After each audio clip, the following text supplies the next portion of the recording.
right, let's graph a quadratic using the zeros and information that we know.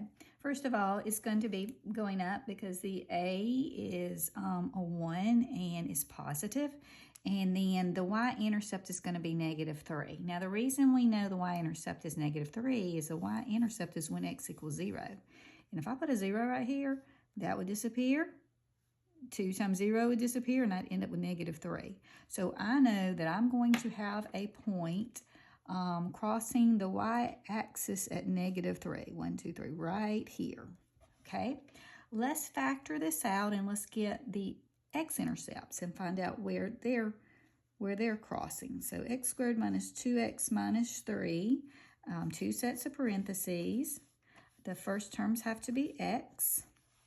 The factors of 3, the add or subtract to give you 2, are 3 and 1. The factors of 3, remember, are just 1 and 3. Okay, the sign rules that I taught you is that this minus means that the signs are different from each other.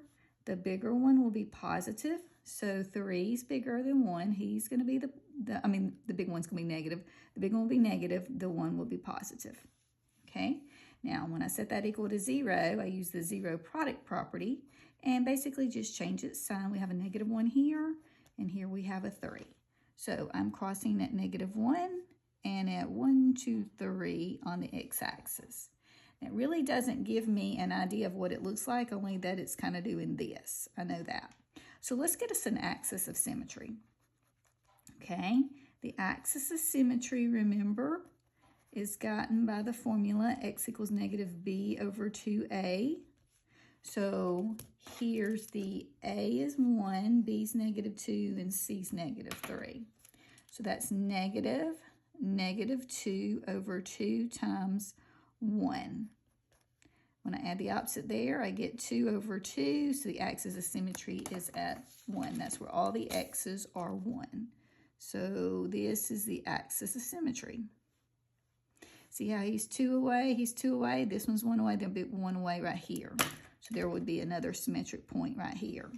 Basically, now I just need a vertex. So to get the vertex, I'm going to plug 1 into the equation. H of 1 equals 1 squared minus 2 times 1 minus 3. 1 squared is 1. -2 times 1 is -2 minus 3. 1 minus 2 is -1 minus 3. And -1 minus 3 is -4.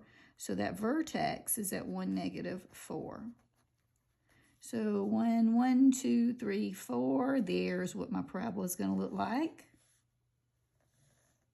Go back and watch the other videos to get good at them.